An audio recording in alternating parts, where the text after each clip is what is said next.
Mr. Speaker, it appears that the way is being prepared for the renewal of my mandate.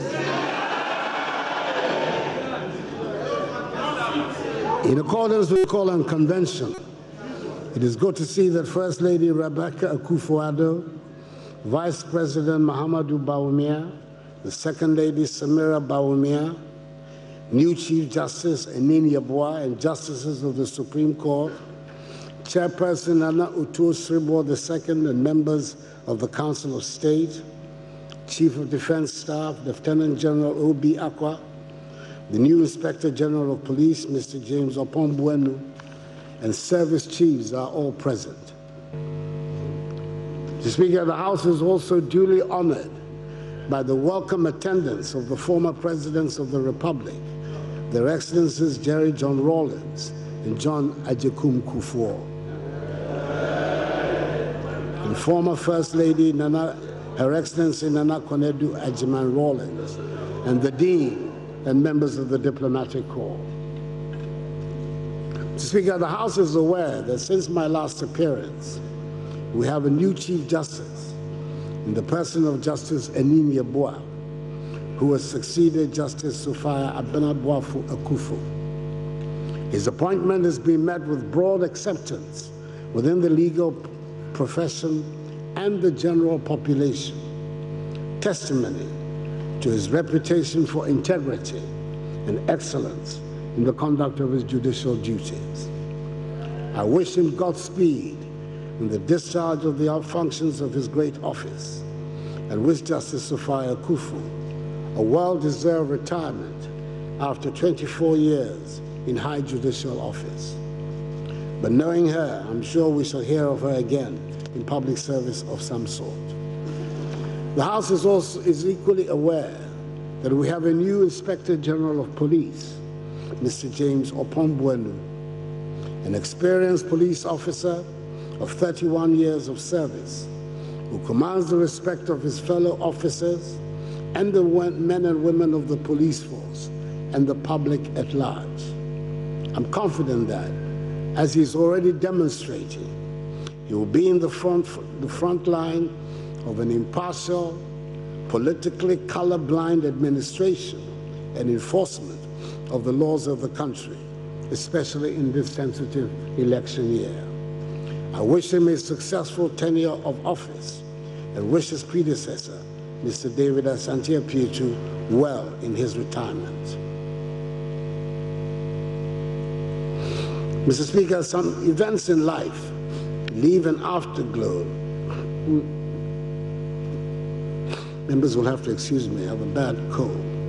Long after they have ended, I believe we can confidently say that the designation of 2019 as a year of return and the events that emanated from that decision have certainly left an afterglow that Ghana can and must cherish. Ghana became the center of attention in the African diaspora, and indeed much of the world, as we led the way with events of remembrance to commemorate 400 years since the first captured African slaves arrived in the Americas in what became the beginning of the ignominious transatlantic slave trade.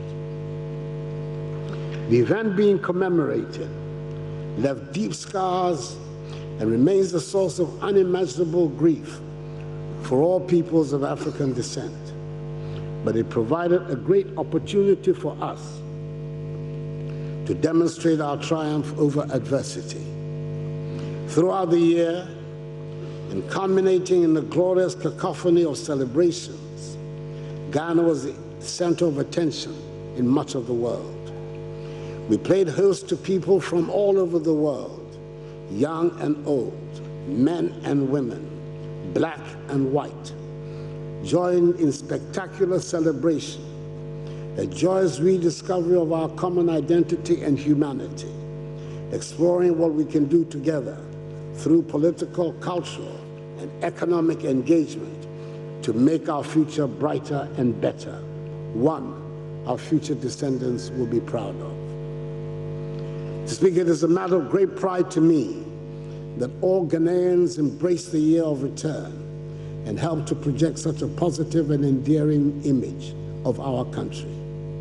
My heartfelt thanks to all Ghanaians and to members of the House in particular for the enthusiastic welcome that was extended to our visitors and for making the year of return such a resounding success. But we are not yet done. We're building on the foundations of the year of return to a new level, the next stage of our re-engagement with the African diaspora with the theme, Beyond the Return. The government is seeking to build on the success, and we're putting measures in place to take us beyond the return. The Ministry of Tourism, under its eloquent leader, the Honorable Barbara Oting-Jesse, Member of Parliament for Prestia Huni Valley, and the rejuvenated Ghana Tourism Authority, under its dynamic Chief Executive, Akwesi Agyeman, are heading the charge to make our country an attractive and irresistible destination, a place of pilgrimage, a nation that everyone with a hint of African blood must visit at least once in their lifetime. I should thank two people in particular who have embraced their Ghanaian heritage and have played a key role in our effort to build lasting bridges between Ghana and African Americans. Hollywood star Boris Kujo and international marketing icon Bozoma St. John. We're grateful to both of them for leveraging their star power to attract thousands to the land of their fathers and to drive a fresh narrative that says Ghana is a land of opportunity. Visit, invest, make it your home. We appreciate deeply their contribution and that of many others to the success of the entire project. Speaker, I can testify to the renewed enthusiasm of around the world for our country. My trips to Germany, France, Austria, Japan, Russia, the Caribbean this past year have brought tangible dividends, and there are growing investments in Ghana from companies in those countries. The emphasis in our foreign relations remains with our immediate neighborhood, and that means ECOWAS and the African Union. And Ghana continues to play a leading role in making these organizations active and relevant to the changing needs of our region and continent.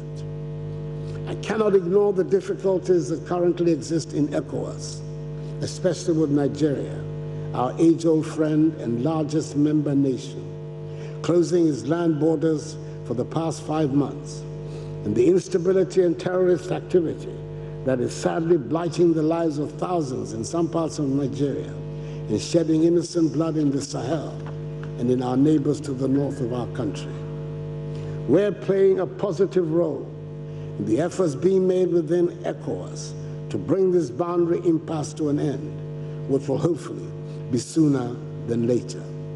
The successful implementation of the Accra Initiative, involving the consistent collaboration and cooperation of intelligence and security heads from Ghana and her neighboring countries, namely Côte d'Ivoire, Burkina Faso, Togo, Benin, Mali, and Nigeria, continues to be our concrete contribution to the fight against terrorism in our region.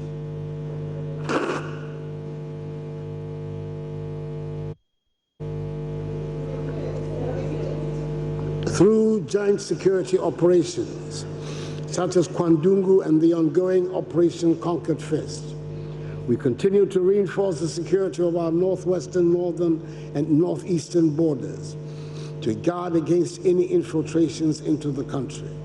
All of us have a vested interest in helping to maintain the peace, stability, and security of Ghana in the current troubling circumstances of our region.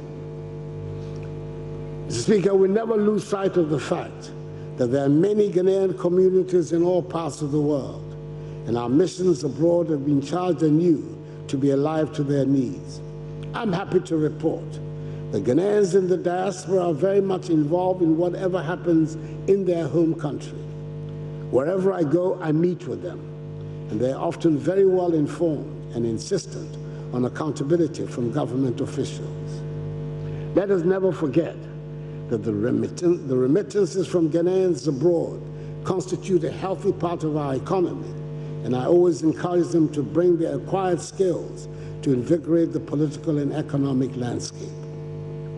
Mr. Speaker, it is important that I make special mention of Ghana's relationship with the People's Republic of China, which has grown exponentially over the past few years. The dramatic economic transformation of China in the past 2 decades is a marvel to the world and a lesson for the rest of us in the developing world. We've entered into various agreements with China, the lead one obviously being the Sino-Hydro Agreement, which seeks to deliver many infrastructural projects. Mr. Speaker, today, China is unfortunately battling an outbreak of the deadly COVID-19 virus. We sympathize with the people of China at this time of great trouble. I have written to President Xi Jinping to convey to the government and the people of China the solidarity and sympathy of the compassionate people of Ghana. We trust that with the tough decisions being implemented to curb the spread of the virus, this nightmare will be over, and soon they will recover from its devastating social and economic impact. There is a sizable Ghanaian community in China, and our government, through our embassy, has been working with the Chinese authorities to find the best way to deal with this situation. The Ghanaian community includes 4,760 students, out of which 300 students are studying in Hubei province and 200 in the city of Wuhan, the epicenter of the outbreak.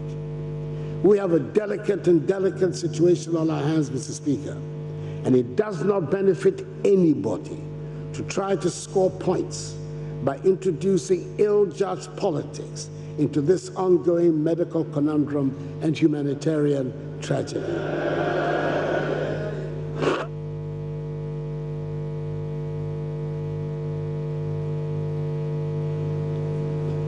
Most of these students are on Chinese government scholarships, and since the crisis started, the Chinese government has done its best to keep them supplied with food and other logistics. The Ghana government, through its mission, also supplies logistics, and the embassy has given, so far, 500 United States dollars to each student. However, we know that no amount of logistics will make up for the extreme stress and trauma that these young people are going through, and I treat members of this honorable House to set an example by helping to pour oil over troubled waters instead of instigating tension and spreading fear and panic among the young people. The government is in constant touch with experts on the subject, who advise that the basic principle of public health is to confine the disease to the area of its origin. But we have not ruled out the option of evacuating the students from Wuhan if that becomes necessary. We have put in place measures to ensure that their evacuation back into Ghana, if it happens, does not lead to the dissemination of fear and panic amongst the general population. Mr. Speaker, I've spent time talking about how well we're doing on the international scene and the many plaudits that are showered on Ghana wherever I go. But the test of how well our country is doing and can and should be measured by how Ghanaians themselves feel about their situation. 10 days ago, our Vice President and Chairman of the Economic Management Team, Alhaji Dr. Mahamadou Bawumia, made a presentation at a town hall meeting in Kumasi, in which he gave a detailed and comprehensive account of the performance of the economy under 3 years of management by an MPP government led by me. He went to great lengths to identify the promises that had been made in the 2016 manifesto that we took to the country. This document spelled the agreement between the elected government and the people of Ghana. I do not intend to go through all over again the meticulous accounting that was done in Kumasi 10 years ago. It is enough to say 10 days ago, it is enough to say that it being Dr. Bawumia, everything he said was backed by data and his customary fact-checking. He ended by asserting that 78% of the promises we made solemnly to the people of Ghana have been or are in the process of being fulfilled. There has so far been no factual challenge to his compelling testimony. Mr. Speaker, in 3 years, we've reduced inflation to its lowest level, 7.8% in January 2020, since 1992. For the first time in over 40 years, we've had a fiscal deficit below 5% of GDP for 3 years in a row. For the first time in over 20 years, the balance of trade, that is the difference between our exports and imports, has been in surplus for 3 consecutive years. Our current account deficit is shrinking, interest rates are declining, and the average annual rate of depreciation of the cedi is at its lowest for any first-term government in the Fourth Republic. Our economic growth has rebounded to place Ghana among the fastest-growing economies in the world for 3 years in a row at an annual average of 7% GDP growth, up from 3.4% in 2016, the lowest in nearly 3 decades. The international investor community has recognized this development, resulting in Ghana today being the largest recipient of foreign direct investment in West Africa. The sovereign credit ratings agencies have upgraded our ratings and also improved the outlook for this year, notwithstanding the fact that it is an election year. This is a massive vote of confidence in the current management of the economy, as best illustrated by Ghana's successful issue of the longest dated Eurobond ever issued by a sub-Saharan African country, with investors placing 15 billion United States dollars of orders for Ghana's 41-year Eurobond.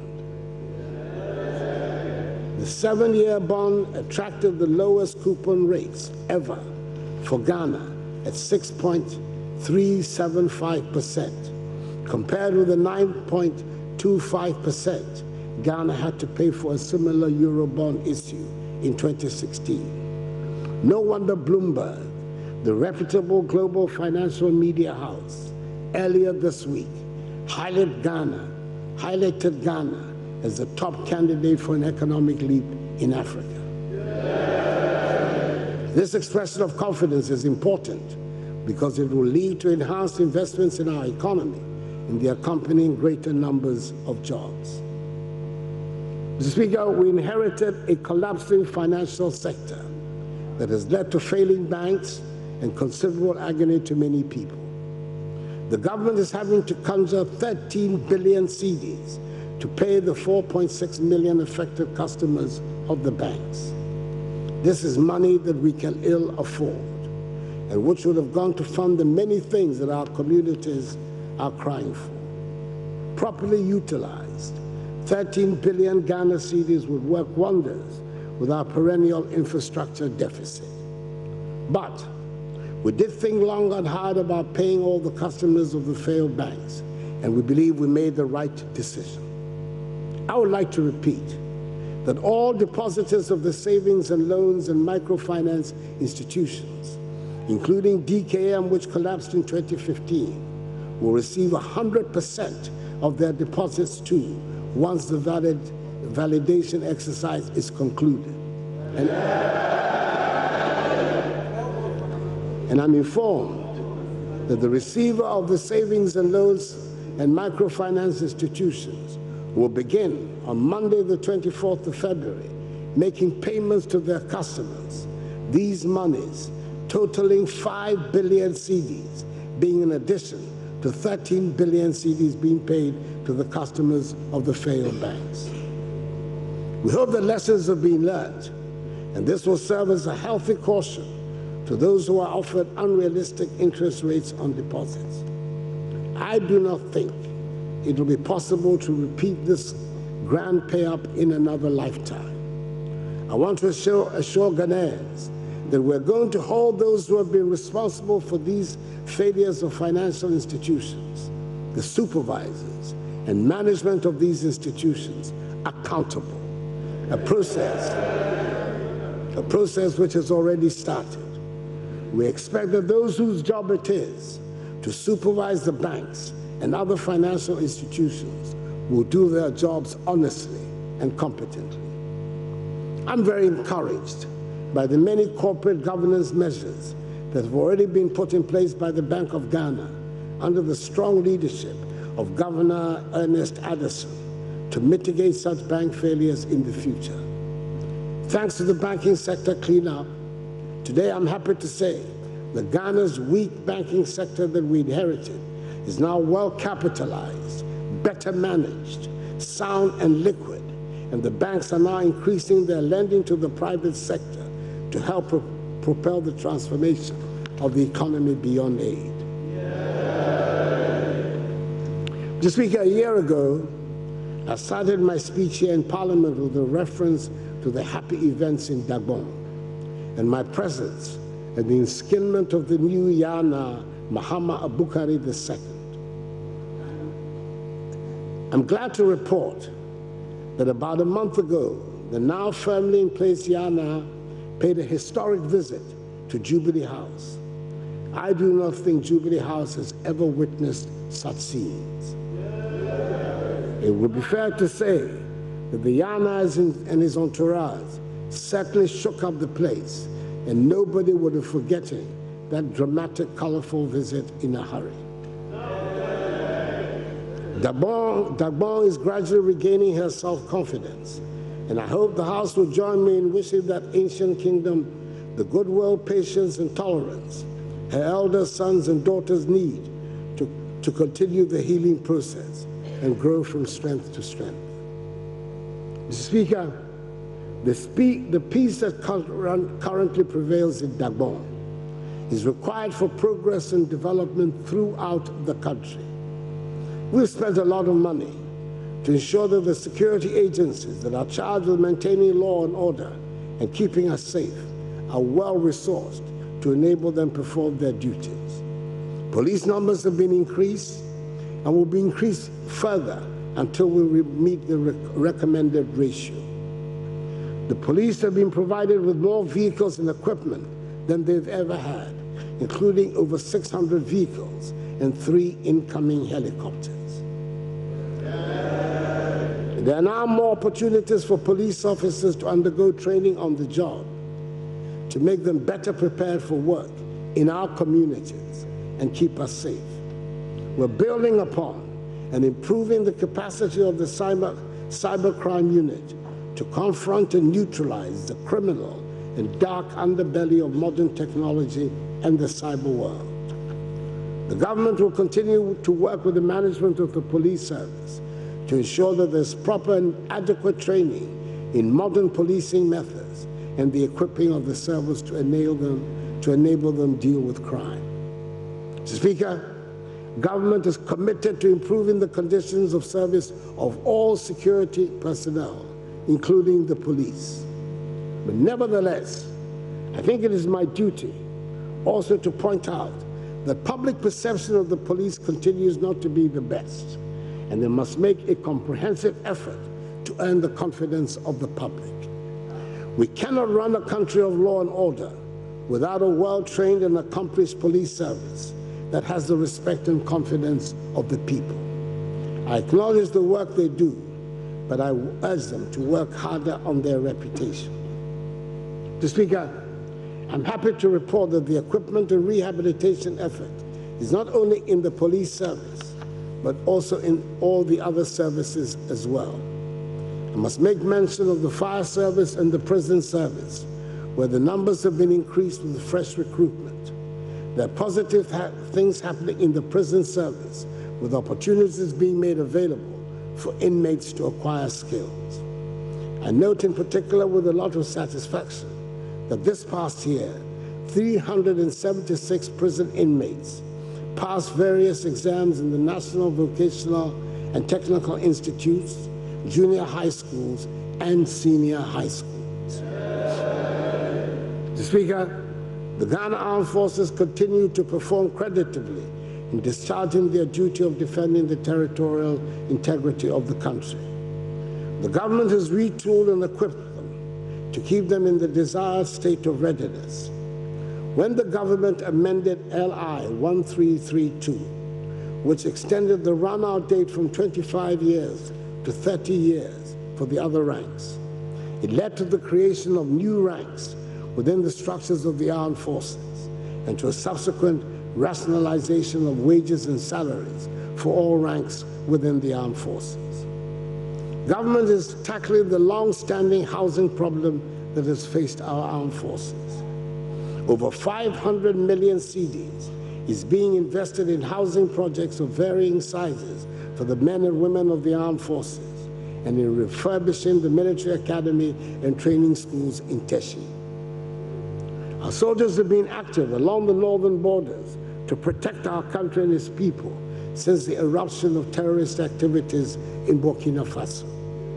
They have also been working with the police since July 2017 in Operation Vanguard, which was set up to deal with the activities of illegal miners. Mr. Speaker, the mention of Operation Vanguard would seem to be at the appropriate time to deal with the subject of galamsey, the popular name that has been coined for illegal mining. When we came into office in January 2017, galamsey activities were rampant in many parts of our country. Our lands, forests, and river bodies were being systematically degraded and polluted without any care. And this had been the case for several years. And indeed, the previous NDC government had given up the fight against galamsey. We determined that this was an intolerable situation, and we owed it to generations yet unborn to tackle the problem and save our environment. I was very much aware that the lure of gold, once it takes hold, drives away all rationality. That is not a Ghanaian characteristic. It is a human characteristic that has been displayed all over the world throughout the ages. I was therefore not under any illusions about the size and scope of the problem we're taking on. But I was cheered by the support from a large part of the population that has also recognized the danger posed by the degradation of our lands and water bodies and the needless deaths of young people who are being buried alive in makeshift mining pits. I welcomed in particular the media coalition which was formed in July 2017 that lent its support to the fight against galamsey. As I have said on countless occasions, the battle we launched was not against mining. It would be unrealistic for anyone to suggest there should be no mining in Ghana. The Almighty, having blessed us with all these precious minerals, must surely be in agreement that we'd find ways to use them to develop our country and for the benefit of our communities. However, taking the minerals out should not lead to the destruction of our water bodies and forests or endanger the sustainable existence of our country. What is more, it was obvious to all that the small-scale mining that had always taken place in our communities had been transformed into something unrecognizable in our history by the introduction of the monster machinery that dug up riverbeds and turned serene streams into ugly, toxic, muddy, frothy ponds.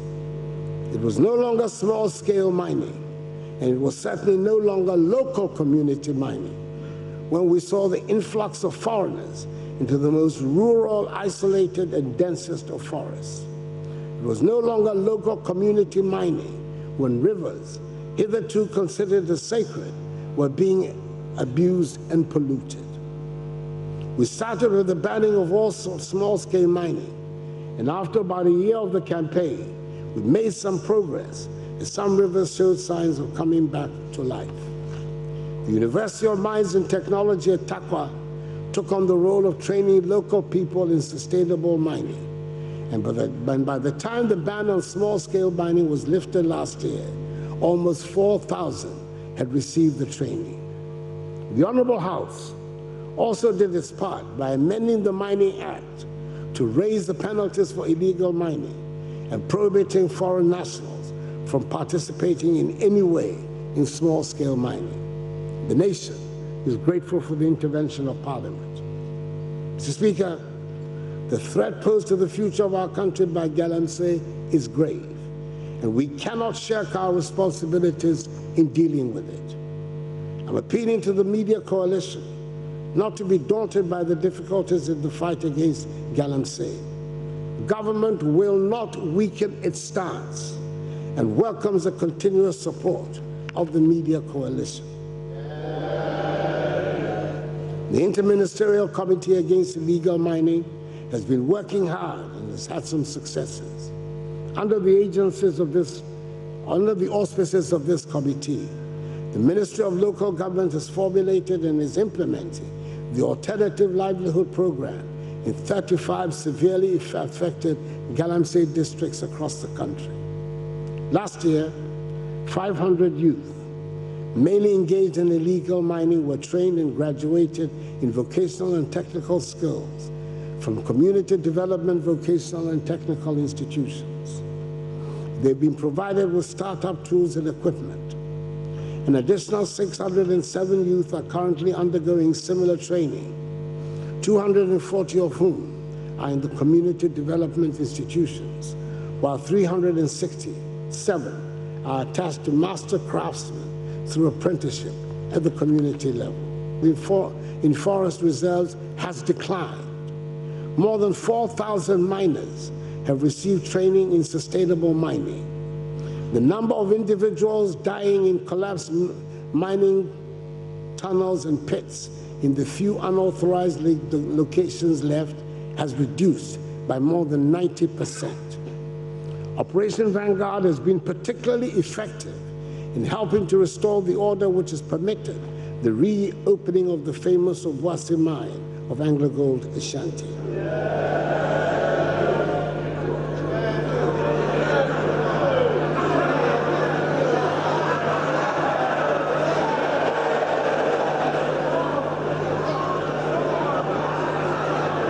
The community mining program, Mr. Speaker, the community mining program has been well received by the population, and young men and women who did not have the resources to acquire concessions and excavators and other mining inputs, and therefore had to do Galamsey, have moved into legal community mining. Now, more than 20,000 individuals are earning their incomes legitimately in the community mines in Akrofrom, Echuma Nwebeja, Echuma Mpunia, Adansi North, Amansi Central, Wassa Amenfi East, and Wassa East districts. Since the introduction of the community mining program, there have been no deaths due to the collapse of tunnels and pits. The Interministerial Committee, along with Operation Vanguard, were determined to disrupt Galamsey activities by confiscating equipment that were employed in these activities. In this regard, 12,000 Shangfan machines that go on the river and scoop up the riverbed were seized and destroyed on site. Some excavators were also seized, and a number of them have gone missing. The police have arrested and charged some of the alleged culprits, and investigations are ongoing. No one involved will be shielded, no matter what their positions or political colors are. Mr. Speaker, we've made significant strides over the last 3 years in our fight against corruption, despite of the skepticism of people with questionable records. We've strengthened the legal framework to fight corruption with the help of this House by passing into law the Witness Protection Act, 2018 Act 959, the Office of the Special Prosecutor Act 2018, Act 959, the Right to Information Act 2019, Act 989, and the Companies Act 2019, Act 992, which provides a framework for enacting a beneficial ownership register. Government has increased budgetary allocations to all the accountability institutions of state, including the Parliament of Ghana, the Judiciary, SHRAJ, EYOCO, the Office of the Attorney General and Ministry of Justice, the Auditor General, the Office of the Special Prosecutor, and the Ghana Police Service, with annual increases between 25% and 34% between 2017 and 2019. We have also implemented a change from the opaque allocation of Ghana's oil blocks to a more transparent allocation process, and advisedly so. The opaque period, 2013 to 2016, saw, according to the Ministry of Energy, the signature of 13 petroleum agreements, from which 14 wells were to be drilled. Not a single well was drilled. In contrast, in my time, over the last 3 years, there have been 6 drilling campaigns on 3 different blocks, with others on the way. We will drill more and find more oil.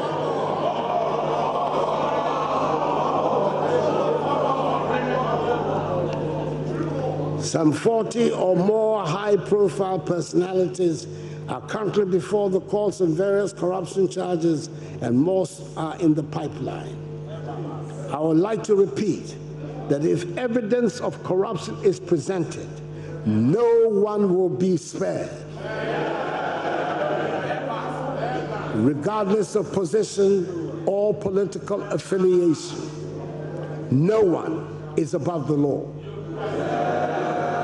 That is the true meaning of equality before the law.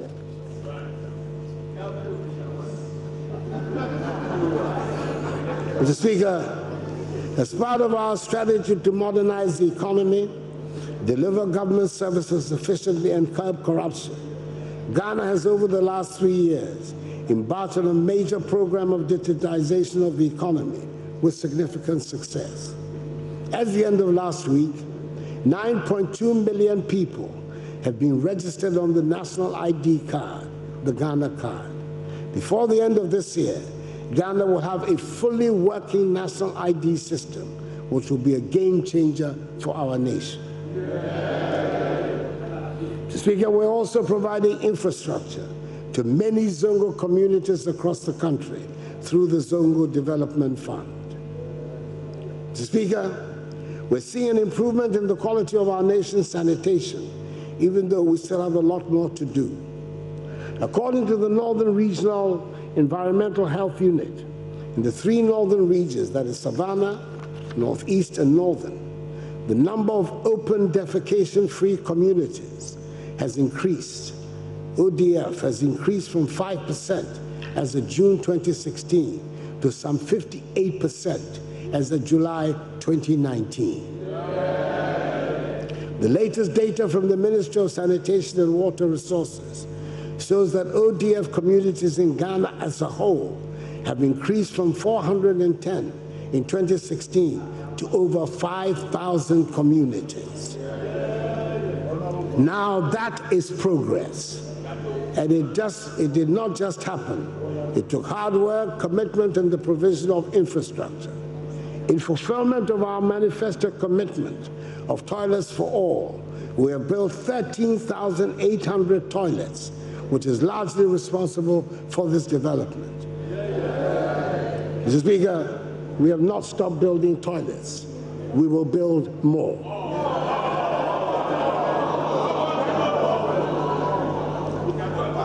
Mr. Speaker, another good example of deliberate, well-thought-out policy, executed through hard work and commitment, that is generating dividends, is what we've done about food and agriculture in the past 3 years. It bears repeating that agriculture was very much in the doldrums when we came into office, with a growth rate of 2.9%. We introduced the program for planting for food and jobs and set about to make agriculture an attractive profession. We invested resources, expertise, and time, and the results have been impressive and rewarding. Growth rate in 2016 was 6.1%, and this increased to 6.4% last year. Increased production and high yields from foodstuffs like maize, rice, sorghum, groundnuts, soybean, cowpea, cassava, and plantain have led to a decrease in the wholesale prices in market centers in major food-producing areas. Furthermore, we're no longer importers of maize. We're reducing our dependence on rice imports and are now, in effect, net exporters of foodstuffs. Food prices are their lowest in decades. Mr. Speaker, I must provide some examples of what I mean by things not just happening by happenstance, but by deliberate and meticulous planning and competent execution. We recruited some 2,700 agricultural extension agents to give practical expertise on the farms. We're not yet at the United Nations recommended ratio of 1 extension officer to 500 farmers, but we're working to get there, and it is definitely a vast improvement on the decimated department we met on the assumption of office. With the support of Canada, 300 vehicles and 3,000 motor bicycles have been deployed around the country for ease of movement for those tasked to help the farmers. Once the foodstuffs are produced, we don't leave it to chance and risk not being able to sell and thereby discourage the farmers. The National Food and Buffer Stock Company, NAFCO, has been revitalized to enhance agricultural marketing and improve access to market. NAFCO is promoting institutional procurement of produce and sales to schools and hospitals. Mr. Speaker, I'm pleased to inform you that the Commodities Exchange in Ghana, which is fully operational, is promoting high productivity, price stability, increased exports, and reduced imports of commodities. Trading operations through an electronic trading platform commenced in November 2018. To increase storage capacity, 80 warehouses, each of a size of 1,000 metric tons, are being built around the country. 35 have been completed by the Ministry of Special Development Initiatives and 13 by the Ministry of Agriculture. The Ministry of Agriculture will complete the remaining 17 soon, and the Special Development Initiative Ministry will complete another 10 by June. In other words, Mr. Speaker, every part of the value chain is planned and accounted for. The diversification of the scheme ensures that there will be something to interest a wide variety of people. That is, it is not only foodstuffs that are on offer. The Planting for Export and Rural Development PERD module promotes the following tree crops: cashew, coffee, coconut, oil palm, mango, rubber, and shea. Parliament has contributed to the process of agricultural transformation by the establishment of the Tree Crop Development Authority, which is going to be responsible for husbanding the industries of these tree crops into full maturity and expand by 7-fold our earnings from agriculture. The Rearing for Food and Jobs RFJ program is developing a competitive and more efficient livestock industry that will increase domestic meat production and reduce importation of livestock. 265 small earth dams have also been completed under the One Village, One Dam initiative. More will be done this year. At the heart of all these efforts is the determination to make agriculture an attractive business to young, educated Ghanaians, and that is why modernization, mechanization, and the use of technology are all part of the scheme. Digital and internet maps of soil fertility status in the Northern Savannah Ecological Zone are being made available to facilitate informed decision-making on fertilizer formulation and application. If any more proof were needed that under this government, agriculture is a high-tech undertaking, Mr. Speaker, an electronic platform has been established to capture and monitor the activities of participating farmers. As of December 2019, 500,000 farmers had been biometrically registered. Mr. Speaker, it gives me great joy to be able to tell this House that modernization is finally coming to the fishing industry as well. New ways of doing things are being accepted, and our fisher folk are now ready to take a leap into scientific and sustainable methods of fishing. For 2 consecutive years now, our fisher folk have accepted a closed season and allowed fishers to spawn without disturbance in our waters. Constructions of the 10 long-promised, much-publicized landing sites in Senyabreku, Elmina, Mori, Mumford, Winneba, Gumwa-Fete, Disco, Axim, Teshi, and Kita have finally started. Axim, Disco, Senyabreku, and Gumwa-Fete will be completed by the end of this year, with the remainder being completed early next year. Construction of the Jamestown Harbor will commence in March, following the completion of technical work. Mr. Speaker, I'm looking forward to the business resource centers being built, helping the country to unearth some exciting young entrepreneurs. 37 of them have been completed. These centers are one-stop enterprise support centers that provide full range of business development services, investment facilitation and information services to entrepreneurs and business enterprises at the district level.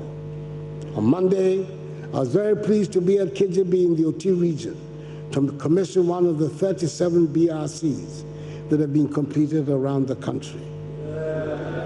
In November last year, I commissioned another one at the Fidrasi Asokore in the Ashanti region. The BRCs are all being equipped with modern IT infrastructure and networked through a virtual private network to facilitate efficient delivery of their operations. We have built 37. We're building 30 more. The young people that I met during the presidential pitch program, for example, give me a lot of hope and assure me as having the potential to benefit from the BRCs, the National Entrepreneurship and Innovations Plan, NEIP, and take on the world. Mr. Speaker, the government is aggressively pursuing its plans for industrial transformation. Whilst the Business Development Ministry works on bringing out entrepreneurial skills and encouraging young people to spot business opportunities, we're paying greater attention to making Ghana an easy place to do business and set up industries. Having won the bid to host the headquarters of the African Continental Free Trade Area, AFCFTA, in Accra, the government has provided a permanent office building to host the Secretariat. And with the appointment of the Secretary General in Addis Ababa 2 weeks ago at the recent AU Summit, the office will become operational by the end of next month. We extend our warm congratulations to the first Secretary General, Mr. Wamkele Meni, the young South African, and assure him that we'll give him our fullest cooperation to ensure he succeeds.